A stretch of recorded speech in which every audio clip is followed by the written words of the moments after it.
Hello my dear students, I am Sukhdev Chaudhary, physics faculty team CLC. Students, आज अपन अपने minor का लेक्चर नंबर 24 स्टार्ट करने जा रहे हैं और इस लेक्चर के अंदर अपन एक दो क्वेश्चंस कांस्टेंट मोशन के करेंगे, फिर उसके बाद में सूडो फोर्स अपन पढ़ेंगे और उसके बाद में आपको मैं मॉड्यूल है वो डिस्कस कराऊंगा भाई। यानी मॉड्यूल की जो मेन प्रॉब्लम्स है वो मैं आपको डिस्कस कराऊंगा। चलो करते हैं स्टार्ट। क्वेश्चन दे रखा आपको, देखो ध्यान से। एक ये आपके पास में तीन ब्लॉक एम एम एम, ये पुलीज इस प्रकार से दे रखी है, तो आपको ए और टी फाइंड आउट करना है अभी। तो देखो ध्यान से कैसे करते हैं। सबसे पहले इस पे नीचे की तरफ लगा दो आप एम जी, इस पे ऊपर की तरफ लगा दो आप टी। तो यहाँ पर भी टेंशन कितना देगा आपके पास है टी, यहाँ पर भी टी और यहाँ पर भी कितना देगा आपके पास है टी। अब दोनों से सिमेट्री से अगर मैं यहाँ पर एक लाइन ड्रॉ करता हूँ तो इस लाइन की इधर का सिस्टम एक जैसा हो जाएगा। तो इस पे नीचे की तरफ कितना लग जाएगा एम जी, इस पे ऊपर की तरफ टेंशन कितना देगा टी, और यहाँ पर भी टेंशन कितना देगा टी, यहाँ पर भी टी और यहाँ पर भी टेंशन कितना देगा आपके पास टी रहेगा। अब एक चीज जो समझने वाली है, जिसके लिए मैं ये क्वेश्चन आपको करवा रहा हूँ, वो मैं ये बताना चाहता हूँ आपको कि नीचे की तरफ इसका त्वरण तो कितना देगा आपके पास ए, इसका त्वरण भी नीचे की तरफ कितना देगा आपके पास ए। अब कई बार अपन क्या करते हैं, गलती कर देते हैं। थोड़ा बहुत दिमाग भी आपको लगाना पड़ेगा इसके अंदर।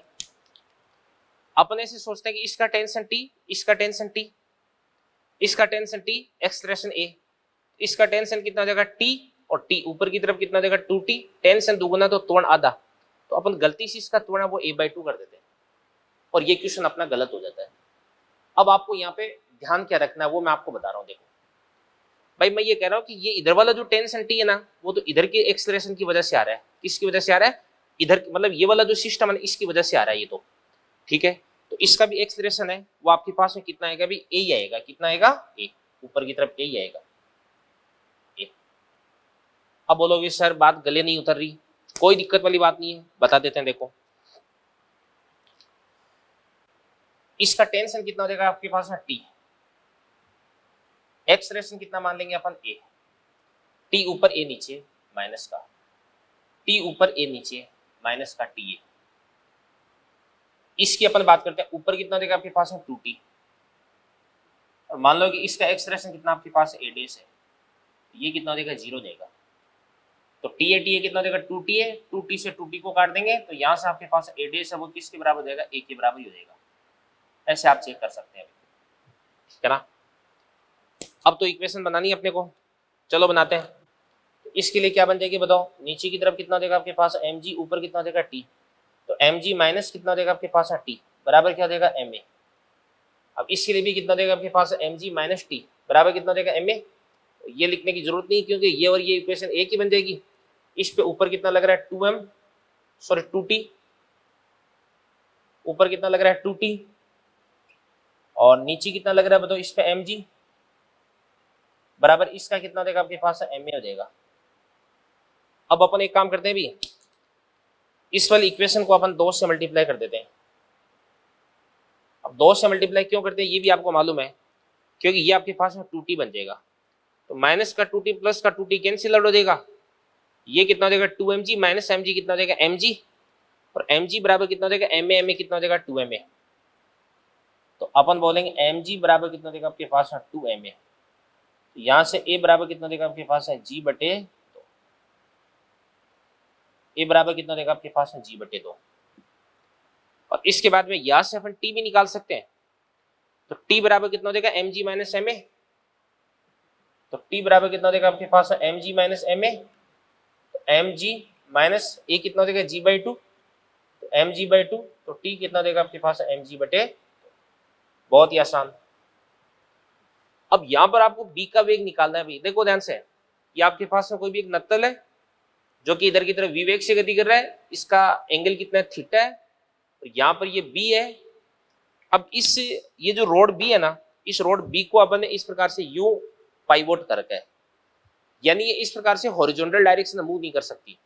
ये या तो ऊपर गति कर सकती है या नीचे गति कर सकती है, ऐसे फिक्स करेगा इसको।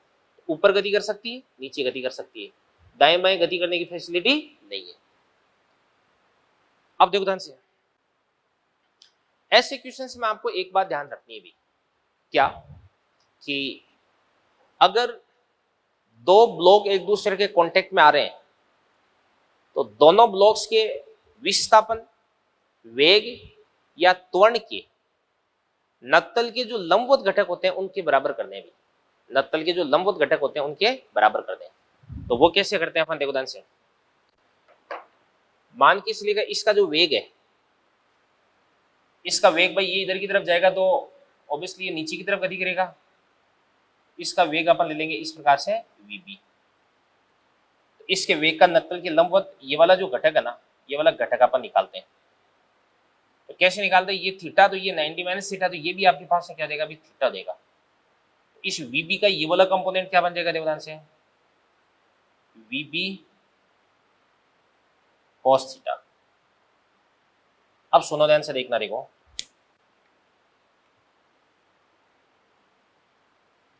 ये आपको वी दे रखा है। अब मैं इस प्रकार से यूं इसके समांतर एक लाइन ड्रॉ कर दूंगा, तो ये वाला एंगल थीटा, तो ये भी कितना देगा आपके पास है, थीटा। तो वी का ये वाला कंपोनेंट क्या देगा आपके पास है, वी cos थीटा। और वी का ये वाला जो कंपोनेंट है ये क्या बन जाएगा आपके पास है, वी sin थीटा। तो यहां पे देखो ध्यान से, अपन देख सकते हैं कि इस ब्लॉक का नत्तल के लंबवत घटक कितना देगा, वी sin थीटा। और ये जो रोड है इसका नत्तल के लंबवत घटक कितना देगा, वीबी cos थीटा। तो नत्तल की जो लंबवत घटक है इनको आपको बराबर करना है अभी। तो यहां से अपन क्या लिख सकते हैं, तो ध्यान से, वी sin थीटा बराबर क्या देगा आपके पास में, वीबी cos थीटा। तो यहां से आपके पास में वीबी बराबर वी sin थीटा बटे cos थीटा बराबर क्या हो जाएगा, tan थीटा। तो ये आपके पास बन जाएगा वी tan थीटा। यानी नत्तल की लंबवत वेगों की जो घटक है उनको मैंने क्या कर दिया, यहाँ पे बराबर कर दिया है। तो इनको आप अच्छे से नोट करें, अपना जो कांस्टेंट मोशन है वो फिनिश होता है। चलिए बच्चों, इसके बाद में अपन पढ़ने जा रहे हैं आभासी बल, सूडो फोर्स। नाम तो आपने सुना ही होगा, क्या होता है सूडो बल। नाम से पता चल रहा है आभासी बल, यानी ये कोई एक वास्तविक बल नहीं है।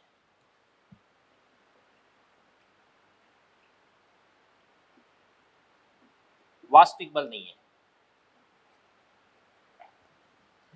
अब ध्यान से देखना, देखो अपन बात करते हैं निर्देश तंत्र।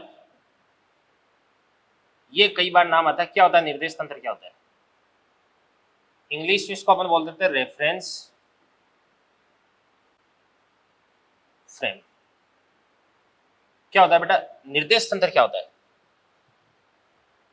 वो जगह जहां से अपन किसी भी वस्तु की गति का अध्ययन करते हैं। अगर अपन धरातल पर खड़े होकर की बात करते हैं तो धरातल आपका निर्देश तंत्र है। अगर अपन ट्रेन के अंदर बैठ कर की बात करें तो ट्रेन निर्देश तंत्र बन जाएगी। अगर अपन ऊपर की तरफ गति करते हुए किसी लिफ्ट के अंदर बैठे हैं तो लिफ्ट है वो क्या बन जाएगी, निर्देश तंत्र बन जाएगी। तो अपन लिख देंगे जहां से गति का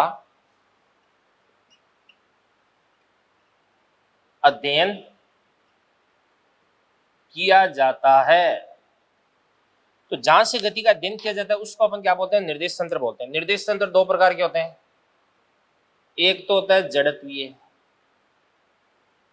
निर्देश तंत्र। जड़त्वीय का मतलब होता है इनर्शियल रेफरेंस फ्रेम। क्या होता है ये, देखो ये ऐसे निर्देश तंत्र होते हैं जो या तो रेस्ट में होते हैं और या नियत वेग से गति करते हैं, यानी इनका जो त्वरण है वो कितना होता है, 0 होता है। तो या तो क्या होते हैं रेस्ट यानी विराम में, और या क्या होता है नियत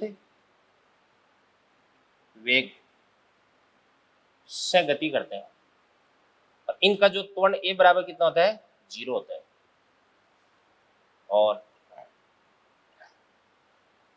एक होता है अजड़त्वीय निर्देश तंत्र, इंग्लिश में बोलते हैं नॉन इनर्शियल रेफरेंस फ्रेम। तो ये क्या होते हैं, ये होते हैं त्वरित गति, त्वरित गति करते हैं भी, यानी इनके लिए जो ए होता है वो नॉट इक्वल टू 0 होता है। तो बात सुनना भी, आप किसी भी पिंड की गति का अध्ययन ऐसे निर्देश तंत्र से कर रहे हैं जिसका एक्सलेरेशन यानी त्वरण नॉन जीरो है, अशून्य है, यानी किसी न किसी त्वरण के साथ में गति कर रहा है, तो आपका निर्देश तंत्र है वो क्या हो जाएगा? अभी एजड़त्वीय निर्देश तंत्र हो जाएगा। क्या हो जाएगा? एजड़त्वीय निर्देश तंत्र। अब बात सुनना भी मेरी, अगर अपन एजड़त्वीय निर्देश तंत्र से किसी भी वस्तु की गति का अध्ययन करते हैं तो अपने को एक एक्स्ट्रा फोर्स लगाना पड़ता है, अपने को एक एडिशनल फोर्स अप्लाई करना पड़ता है। इस फोर्स को अपन क्या बोलते हैं? आभासी बल बोलते हैं, शूडो फोर्स बोलते हैं। अब क्या होगा शूडो फोर्स अगर नहीं लगाएंगे तो? आपका क्वेश्चन बिल्कुल एकदम गलत हो जाएगा। तो अब तक आपने जो जो फोर्स पढ़े, वेट फोर्स नीचे की तरफ mg लगाना ही है, कांटेक्ट हो रहा है तो नॉर्मल डायरेक्शन फोर्स लगाना ही है, स्प्रिंग है तो स्प्रिंग फोर्स लगाना ही है, रस्सी है तो टेंशन फोर्स लगाना ही है, घर्षण है तो घर्षण बल लगाना ही है। और एक बात और ध्यान रख लो कि अगर एजड़त्वीय निर्देश तंत्र पर बैठ करके बात कर रहे हो तो हमेशा अपन एक फोर्स लगाएंगे शूडो फोर्स, और इस शूडो फोर्स की डायरेक्शन हमेशा त्वरण की अपोजिट होती है। किधर की तरफ होती है? त्वरण की अपोजिट। अब ध्यान से देखना, देखो अगर अपन अपनी गति का अध्ययन, गति का जो अध्ययन है वो कहां से कर रहे हैं बताओ? नॉन इनर्शियल रेफरेंस फ्रेम से कर रहे हैं। तो इस स्थिति में आपको एक शूडो फोर्स, आभासी बल लगाना ही पड़ेगा। तो आपको पूछा जा सकता है कि शूडो फोर्स कब लगता है? जब अपन नॉन इनर्शियल रेफरेंस फ्रेम से गति का अध्ययन करते हैं। जैसे फॉर एग्जांपल, एक बहुत बेसिक सा एग्जांपल मैं ले रहा हूं। जैसे मान लीजिएगा ये अपने पास में कोई भी एक कार्ट है, गाड़ी है, गाड़ी इधर की तरफ इस प्रकार से v वेग से गति कर रही है, और इसके ऊपर मान के चलिएगा कोई ऑब्जर्वर खड़ा है, कोई लड़का खड़ा है। यहाँ पे मान के चलिएगा कोई भी ब्लॉक है वो रखा हुआ है, इस ब्लॉक का द्रव्यमान कितना देगा? m। तो इस O के सापेक्ष अगर अपन बात करेंगे, इस O के सापेक्ष, O के सापेक्ष की बात करनी है तो इस m पे नीचे की तरफ तो क्या लगाना आपको? mg। ऊपर की तरफ आपको नॉर्मल रिएक्शन फोर्स लगाना है। अब सुनो ध्यान से देखना, देखो आप कार्ट पे बैठे और कार्ट एक समान वेग से गति कर रही है, तो क्या इसके पास में त्वरण है क्या? नहीं। और त्वरण अगर नहीं है तो ये जड़त्वीय निर्देश तंत्र हो गया, और जड़त्वीय निर्देश तंत्र पर अगर आप बैठे हो तो इस स्थिति में शूडो फोर्स लगाने की जरूरत नहीं है। तो यहाँ पे इस स्थिति में शूडो फोर्स यानी पीएफ वो नहीं लगेगा। दूसरे केस में देखो ध्यान से, ये कोई धरातल है,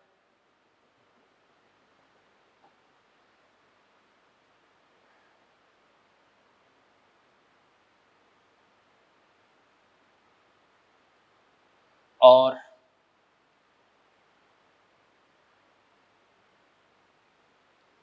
अब की बार ध्यान से देखना, देखो ये जो कार्ट है ना वो इधर की तरफ ए त्वरण से गति कर रही है। तो अब क्या करना पड़ेगा आपको? देखो ध्यान से, इस m पे नीचे की तरफ क्या लगाना आपको? mg लगाना है। ऊपर की तरफ आपको नॉर्मल रिएक्शन फोर्स लगाना ही लगाना है। अब इतना काम अगर आपने कर दिया तो सफिशिएंट नहीं है। मैं ये कह रहा हूं कि आपका जो निर्देश तंत्र वो इधर की तरफ ए त्वरण से गति कर रहा है, तो आपकी सापेक्ष अगर अपन बात करें, भाई मान के चलिए मैं इधर की तरफ ए से जा रहा हूं तो मेरे सापेक्ष तो ये ब्लॉक है वो ए से इधर की तरफ आ रहा है ना, और मेरे सापेक्ष ब्लॉक ए से इधर की तरफ तभी आ सकता है जब इस पे कोई फोर्स लगे। मैं बात कर रहा हूं वास्तव में ब्लॉक इधर की तरफ ए से नहीं आ रहा है, मेरे सापेक्ष जो ब्लॉक है वो इधर की तरफ ए से आ रहा है। तो इसके लिए मेरे को इस ब्लॉक पे इधर की तरफ एक फोर्स लगाना पड़ेगा जो इसके अंदर ए त्वरण उत्पन्न कर सके। तो ये कितना देगा आपके पास? एम ए हो जाएगा। और इस एम ए को ही अपन क्या बोलते हैं? आभासी बल बोलते हैं, शूडो फोर्स बोलते हैं। तो यही आपके पास में क्या हो जाएगा भाई? शूडो फोर्स हो जाएगा। समझ में आ गई ना बात है? ये चीज, तो इसको अपन आभासी बल बोलते हैं। अब जैसे अपन बात करते हैं, लिफ्ट की बात करते हैं। ये कोई लिफ्ट है और ये ऑब्जर्वर है, इस लिफ्ट के अंदर इस प्रकार से कोई भी एक ब्लॉक रखा हुआ है, इस ब्लॉक का द्रव्यमान कितना देगा m। यहाँ पे मान के इसलिए कोई ऑब्जर्वर खड़ा है, ये ऑब्जर्वर हो गया, लिफ्ट ऊपर की तरफ ए से गति कर रही है। तो सबसे पहले जो अपन करते आए थे वो कर देंगे। तो इस पे नीचे की तरफ mg लगाना ही लगाना है, नॉर्मल रिएक्शन फोर्स आपको लगाना ही लगाना है। अब आपको देखना है कि आपके सापेक्ष ये ब्लॉक रेस्ट में रहेगा, क्योंकि आप भी ऊपर की तरफ ए से जा रहे हैं, ब्लॉक भी ऊपर की तरफ ए से जा रहा है, तो आपके सापेक्ष तो ब्लॉक रेस्ट में। और ब्लॉक रेस्ट में तभी हो सकता है जब इस पे ऊपर वाला बल और नीचे वाला बल बराबर हो जाए। तो अगर अपन ने डायरेक्टली लिख दिया कि ऊपर वाला n और नीचे वाला mg, इन दोनों को बराबर कर दें तो गड़बड़ हो जाएगी। आप एक बल को भूल रहे हैं, वो बल कौन सा बताओ? आभासी बल। क्योंकि आपको ये ध्यान रखना है कि आप जिस निर्देश तंत्र में बैठे हैं वो ऊपर की तरफ ए त्वरण से गति कर रहा है, यानी आप अजड़त्वीय निर्देश तंत्र का हिस्सा है। और अजड़त्वीय निर्देश तंत्र में बैठ करके अगर आप बात कर रहे हैं तो इस स्थिति में आपको एक फोर्स लगाना पड़ेगा, सूडो फोर्स। तो नीचे की तरफ आपको सूडो फोर्स भी इस पे लगाना पड़ेगा, तो ये आपके पास ma हो जाएगा। तो अब आप ऊपर वाला और नीचे वाला बल बराबर कर दो। तो ऊपर वाला बल कितना देगा n और नीचे वाला कितना देगा आपके पास mg प्लस क्या देगा ma। ये आपके पास नॉर्मल रिएक्शन फोर्स देगा, ठीक है ना। तो सूडो फोर्स वास्तविक बल नहीं है। निर्देश तंत्र क्या होता है? अजड़त्वीय निर्देश तंत्र, जड़त्वीय निर्देश तंत्र। मैंने आपको बता दिया सूडो फोर्स कब लगाते हैं, और मैंने आपको कुछ एग्जांपल्स के माध्यम से भी इस बात को समझा दिया है, ठीक है बेटा। तो चलिए बच्चों, सूडो फोर्स पर आधारित अपन दो क्वेश्चंस करते हैं। तो मैंने आपको बता दिया सूडो फोर्स क्या होता है। देखो, सूडो फोर्स एक ऐसा फोर्स होता है जो वास्तव में एग्जिस्ट नहीं करता है, जिसका वास्तव में अस्तित्व नहीं होता है, क्योंकि ये कोई रियल फोर्स नहीं है। और दूसरी बात यह है कि सूडो फोर्स है उसको अपन कब देख सकते हैं, उसको कब अप्लाई करना पड़ता है? जब अपन किसी भी वस्तु की गति का अध्ययन कहां से करते हैं? अजड़त्वीय निर्देश तंत्र से। और अजड़त्वीय निर्देश तंत्र एक ऐसा निर्देश तंत्र होता है जिसका त्वरण नॉन जीरो होता है, ठीक है ना, यानी त्वरित गति करता है, ठीक है ना। चलो अब अपन समझते हैं इसको। देखो, क्वेश्चन कह रहा है कि साम्य अवस्था में रस्सी का ऊर्ध्वाधर के साथ कोण क्या हो जाएगा। अब देखना ध्यान से, देखो ये आपके पास में कोई भी एक रस्सी है और रस्सी से अपन ने m द्रव्यमान की कोई भी बॉल लटका रखी है, और जिस गाड़ी के अंदर इसको आपने लटका रखा वो आगे की तरफ ए त्वरण से गति कर रही है, ठीक है ना। अब इस पे नीचे की तरफ एक तो लगेगा mg लगेगा, ओके।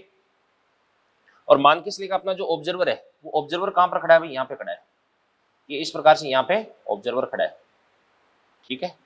तो ऑब्जर्वर किसके अंदर बैठा है बताओ? गाड़ी के अंदर बैठा है। तो गाड़ी के सापेक्ष पीछे की तरफ इस पे लगेगा ma लगेगा, तो एक तो फोर्स इधर लगेगा, एक सूडो फोर्स लग जाएगा पीछे की तरफ। तो इस स्थिति में ये जो रस्सी है ये इस प्रकार से ऊर्ध्वाधर नहीं रह पाएगी, ऊर्ध्वाधर के साथ में किसी पर्टिकुलर एंगल पर झुक जाएगी। और ये वाला एंगल कितना देगा आपके पास है? थीटा। अब कौन कौन से फोर्स इस पे लग रहे हैं? द्रव्यमान कितना इसका m है, तो एक तो नीचे की तरफ लग रहा है इस पे mg, और एक इस प्रकार से पीछे की तरफ इधर की तरफ लग रहा है ma। और इसके बाद इन दोनों का जो नेट फोर्स है ना वो इस प्रकार से इधर की तरफ आ जाएगा, इसको अपन बोलेंगे F नेट। और ये वाला एंगल अगर आपके पास है थीटा है, तो इस स्थिति में ये वाला एंगल भी कितना देगा आपके पास है? थीटा। तो सबसे पहले अगर आपको कोई पूछ ले नेट फोर्स कितना देगा, और नेट फोर्स है वही किसके बराबर हो जाएगा? टेंशन के बराबर हो जाएगा। इस रस्सी के अंदर इतनी टेंशन भी आ जाएगी, ये टेंशन आ गई, तो अपन इसके अंदर लिख सकते हैं अभी F नेट बराबर क्या हो जाएगा? टेंशन बराबर क्या हो जाएगा आपके पास? mg का स्क्वायर प्लस ma का स्क्वायर का रूट हो जाएगा, क्योंकि यहां पर mg और ma दोनों एक दूसरे के परपेंडिकुलर है, और दो सदिश अगर एक दूसरे के लंबवत है तो इस स्थिति में इनका सदिश कैसे निकालते हैं? f1 square plus f2 square का रूट हो जाएगा, या a square plus b square का रूट हो जाएगा। और इसके बाद यदि आपको टेन थीटा निकालना है तो अपन जानते हैं कि टेन थीटा इक्वल टू क्या होता है बताओ? ma अपॉन क्या हो जाएगा आपके पास? mg। तो इसको अपन बोलेंगे a बाई जी। तो यहां से आपके पास है थीटा बराबर टेन इनवर्स a अपॉन जी हो जाएगा। तो ये आपके पास है थीटा आ गया अभी। तो इसके अंदर कोई दिक्कत नहीं होनी चाहिए। तो ये भी सूडो फोर्स की एक एप्लीकेशन है, क्योंकि इसके अंदर भी यदि अपन इस गाड़ी के अंदर खड़े होकर के देखते हैं तो आपकी जो गाड़ी है वो आगे की तरफ एक त्वरण से त्वरित हो रही है, तो गाड़ी क्या बन जाएगी, अजड़त्वीय निर्देश तंत्र। और अजड़त्वीय निर्देश तंत्र में बैठ करके अगर अपन गति का अध्ययन करते हैं तो इस स्थिति में इस पर पीछे की तरफ एक सूडो फोर्स लगाना पड़ेगा आपको।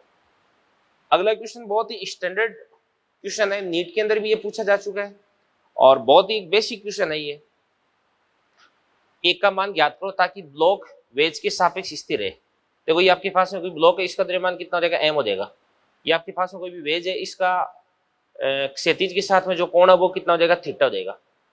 अब अगर इसको मैं यहाँ से रिलीज कर देता हूँ तो इस स्थिति में इस पर नीचे की तरफ mg sin थीटा लगता है और वो mg sin थीटा इसको नीचे की तरफ स्लाइड करवा देता है, नीचे की तरफ इसको फिसला देता है। अब मैं चाहता हूँ कि ये जो है ना वो इसके सापेक्ष रेस्ट में रहे, तो इसके सापेक्ष रेस्ट में रखने के लिए मेरे को क्या करना पड़ेगा, इसको इधर की तरफ एक त्वरण से त्वरित करवाना पड़ेगा, जिससे कि पीछे की तरफ क्या लग जाएगा, सूडो फोर्स लग जाएगा। और सूडो फोर्स का एक जो कंपोनेंट है ना वो इसको रेस्ट में रखेगा, वो इसको संतुलन की स्थिति में रखेगा। तो देखो ध्यान से, सबसे पहले इस पे कौन सा फोर्स लग रहा है, देखो सबसे पहले इस पे एक फोर्स लग रहा है mg। अब इस mg का एक तो कंपोनेंट आ जाएगा इस प्रकार से इधर की तरफ,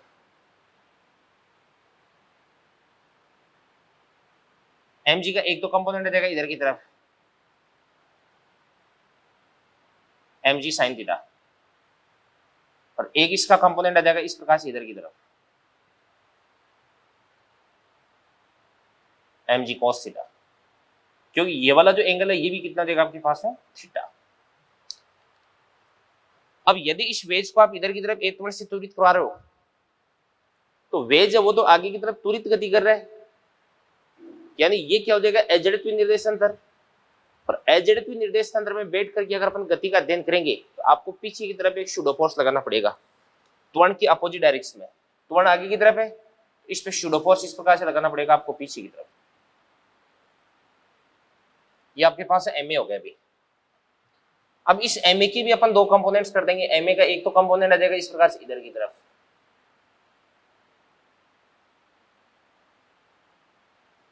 और एम ए का इस प्रकार से एक कंपोनेंट आ जाएगा इधर की तरफ। ये कंपोनेंट आ गया अभी। ये वाला एंगल अगर कितना आपके पास है, थीटा, तो ये भी क्या हो जाएगा आपके पास है, थीटा। तो एम ए का ये वाला कंपोनेंट क्या हो जाएगा आपके पास है, एम ए cos थीटा, और एम ए का ये वाला कंपोनेंट क्या हो जाएगा आपके पास, एम ए साइन थीटा।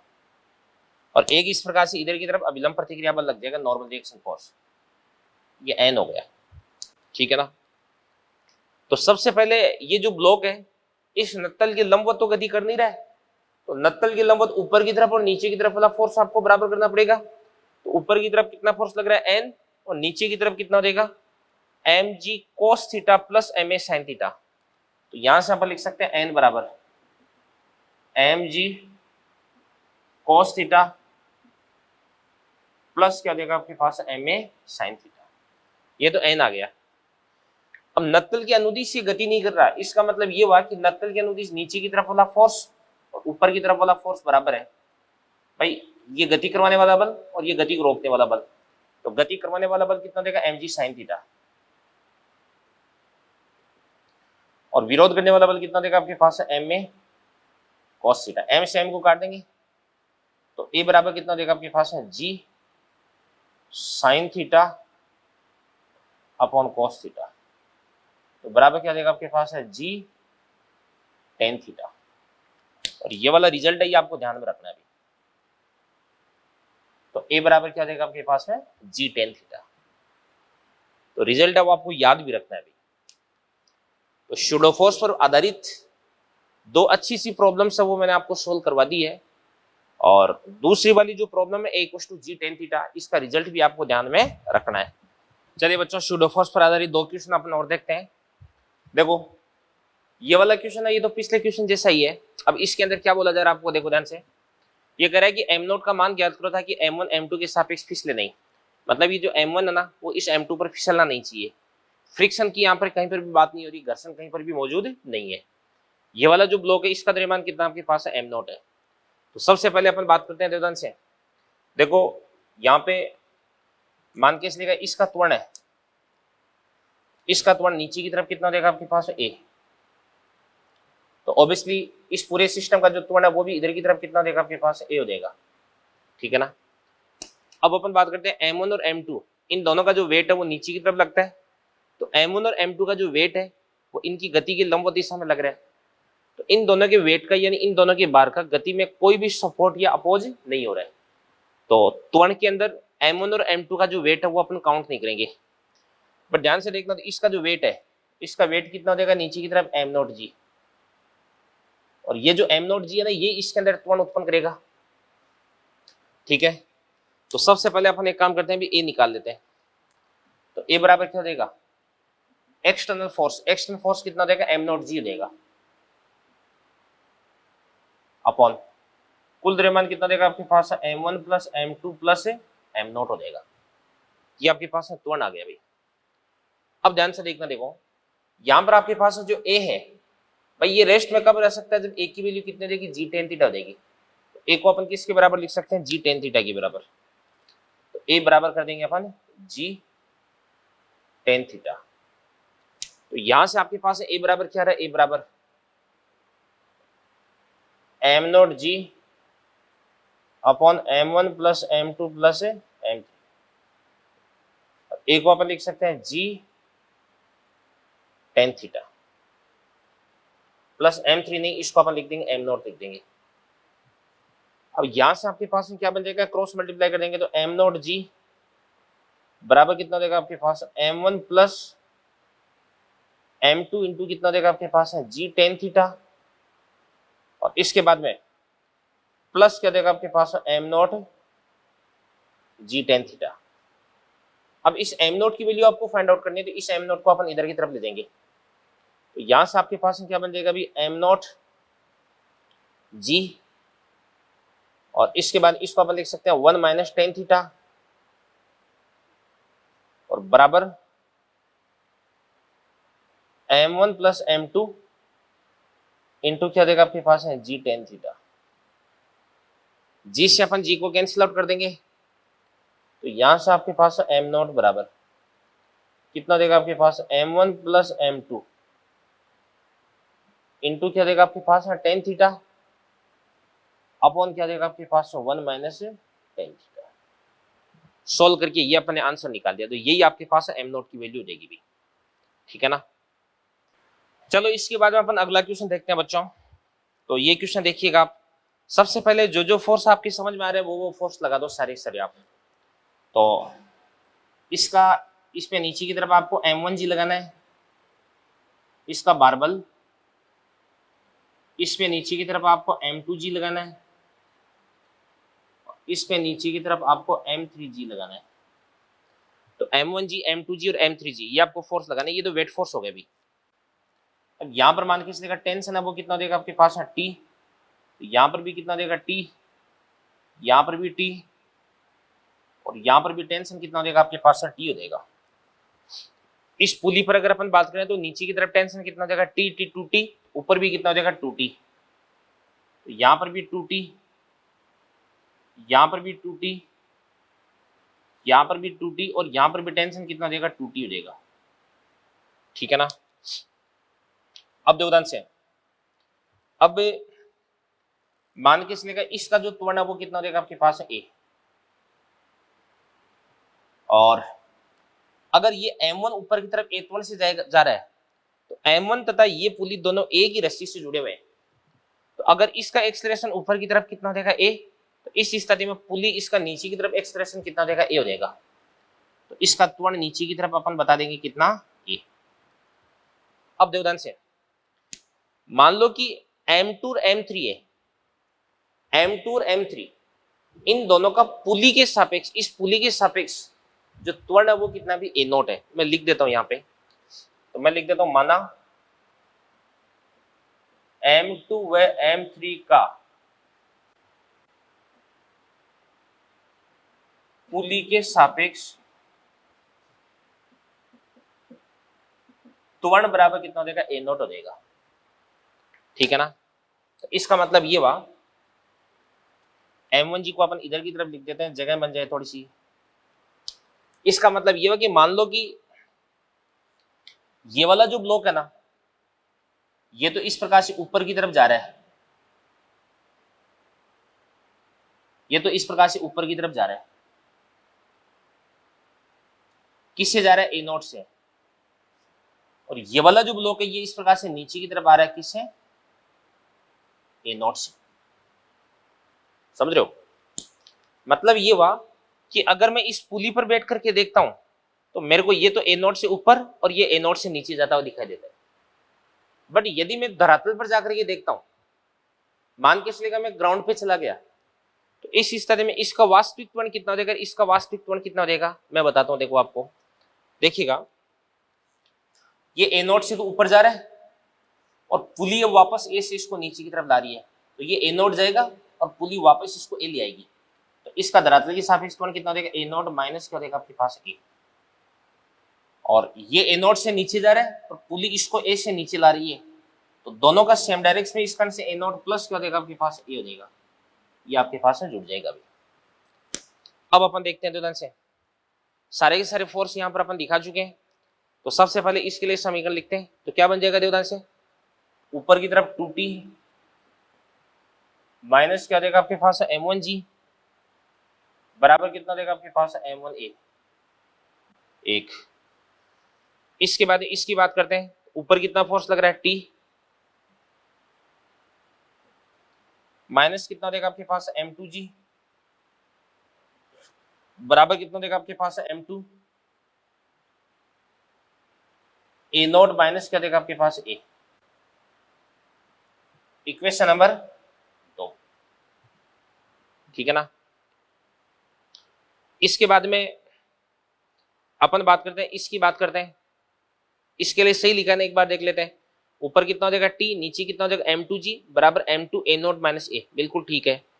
तीसरा इसके लिए समीकरण लिख देंगे, तो नीचे की तरफ क्या देगा आपके पास? m3g, ठीक है ना, m3g आ गया। और उसके बाद में ऊपर की तरफ कितना लग रहा है अभी? टी, तो माइनस का टी, ठीक है ना, माइनस का टी हो गया। और इसके बाद में बराबर m3, इसके बाद ए नोट प्लस क्या हो जाएगा आपके पास? ए। ये इक्वेशन नंबर 3 बन गया आपके पास। इसके बाद इन तीनों इक्वेशंस को अपने को सोल्व करना है। तो कैसे सोल्व करेंगे? देखो ध्यान से, सबसे पहले तीनों इक्वेशंस के अंदर अननोन कितने हैं? एक तो टी अननोन है, एक ए अननोन है, और एक आपके पास ए नोट अननोन है। 3 अननोन है, 3 इक्वेशन है। इक्वेशन की एक प्रॉपर्टी होती है कि जितने आपके पास अननोन होते हैं, यानी जितनी आपके पास अज्ञात राशियां होती है, उतनी आपके पास समीकरण होने चाहिए। एक समीकरण से एक अज्ञात ज्ञात कर सकते हैं, 2 से 2, 3 से 3, ठीक है ना। अब कैसे ज्ञात करते हैं? सबसे पहले अपने को रिप्लेस करना पड़ेगा, किसको? सबसे पहले अपने को रिप्लेस करना है, मान के चलेगा टी को। तो टी को रिप्लेस करने के लिए अपन क्या करते हैं? तो से ये 2t है, ये t है, ये t है। तो अपन एक काम करते हैं, समीकरण 1 में से 2 को घटाते हैं और 3 को जोड़ते हैं। 2 को घटाएंगे तो माइनस टी बन जाएगा, और ये minus T minus T minus T minus 2t, और 2t से 2t कैंसिल आउट हो जाएगा। तो अपन एक काम करते हैं, तो यहाँ पे समीकरण 1 में से 2 को घटाते हैं और 3 को जोड़ते हैं। तो क्या बनता है? ध्यान से, 2t से 2t तो कट ही जाएगा ना, वो तो मैंने आपको बता दिया कैसे कट जाएगा। इसके बाद इस 2 को अपन घटाते हैं और 3 को जोड़ते हैं, तो क्या बन जाएगा आपके पास? m2g प्लस कितना देगा आपके पास? m3g, और इसको अपन जोड़ते हैं तो माइनस कितना देगा आपके पास? m1g बराबर। इधर का काम हो गया। उधर की बात करते हैं, तो क्या बन जाएगा आपके पास? अंततः से ये हो जाएगा m1a, 2 को तो अपन घटाते ही है ना, तो क्या बन जाएगा आपके पास? अंततः से माइनस का m2a बन रहा है ना भाई। इस m2 को माइनस से मल्टीप्लाई कर देंगे, माइनस का m2a, और माइनस करें तो प्लस हो जाएगा। तो क्या बन जाएगा आपके पास? m1 प्लस क्या हो जाएगा आपके पास? m2, और प्लस क्या हो जाएगा आपके पास? m3। ये तो आपके पास है a। और a नोट की बात करते हैं, तो क्या बन जाएगा आपके पास? है a नोट की बात करते हैं, तो समीकरण 2 को तो अपन ने माइनस किया था ना, तो ये M2A0 माइनस का बन जाएगा, तो माइनस का M2A0 और M3A0, तो प्लस क्या हो जाएगा आपके पास विद्युत से M3 माइनस क्या हो जाएगा आपके पास M2, M3 माइनस क्या हो जाएगा आपके पास M2 इंटू क्या हो जाएगा A0 हो जाएगा। ठीक है ना, तो एक तो आपके पास ये समीकरण बन गई। अब यहां से अपन ने टी है वो तो रिप्लेस कर दिया है, और अब इस समीकरण के अंदर ए और A0 ये दो अननोन है। अब मैं आपको तरीका बता देता हूं इसका, देखो ध्यान से। आप एक काम करना, समीकरण 2 और 3 को भी जोड़ देना। 2 और 3 को जोड़ दोगे ना तो यहां से आपके पास ए और A0 के बीच में एक रिलेशन और प्राप्त हो जाएगा। इसके बाद इन दोनों को जोड़ने से जो आपको रिलेशन प्राप्त होता है, और एक आपके पास ये रिलेशन रहा, तो इसकी हेल्प से आप ए की वैल्यू फाइंड आउट करें, आप A0 की वैल्यू फाइंड आउट करें, और फिर उसके बाद में समीकरण 1 में 2 में या 3 में इनकी वैल्यू पुट करके आप टी की वैल्यू फाइंड आउट कर सकते हैं, टी का मान ज्ञात कर सकते हैं। ठीक है ना, और फिर उसके बाद में अगर आपको M1 का त्वरण बताना है तो M1 का त्वरण कितना हो जाएगा A, M2 का त्वरण अगर आपको बताना है तो ये हो जाएगा A0 माइनस A, और M3 का त्वरण बताना है तो ये आपके पास A0 प्लस A हो जाएगा। ठीक है ना, तो इस क्वेश्चन को करना, कैलकुलेशन लेन दी है थोड़ी सी, आंसर निकालना, फिर उसके बाद में मॉड्यूल के अंदर इसका आपको आंसर मिल जाएगा। ठीक है ना, मॉड्यूल में दे रखा ये क्वेश्चन, ऐसा ही क्वेश्चन, तो फिर उससे आप अपना जो आंसर है उसको चेक कर सकते हैं। ठीक है बेटा, तो देख लीजिएगा इसको आप। तो चलिए बच्चों, लेक्चर नंबर 24 को अपन यहीं पे फिनिश करते हैं, और इसके बाद में लेक्चर नंबर 25, 26 और 27 इसके अंदर अपन प्योरली मॉड्यूल डिस्कस करेंगे। तो अगले लेक्चर का मैं आपको टास्क बता देता हूँ, अगले लेक्चर में अपन क्या करेंगे। ठीक है ना, आपको क्या सोल्व करके आना है अगले लेक्चर में बेटा। आपको मतलब लेक्चर 25 के अंदर आपको जो NLM वाला चैप्टर है ना, इसकी स्टेज फर्स्ट एंड सेकेंड, ये दो स्टेज अपन डिस्कस करेंगे। अब जितने डिस्कस हो जाएगी उतने ठीक है, और बाकी अपन अगले लेक्चर में देख लेंगे। तो अगले लेक्चर पर आपको NLM की स्टेज फर्स्ट और स्टेज सेकेंड है, ये आपको डिस्कस, ये मतलब आपको सोल्व करके आनी है, मैं आपको डिस्कस करूंगा। ठीक है, तो लेक्चर यहीं पे एंड होता है। तो thank you very much, all the best.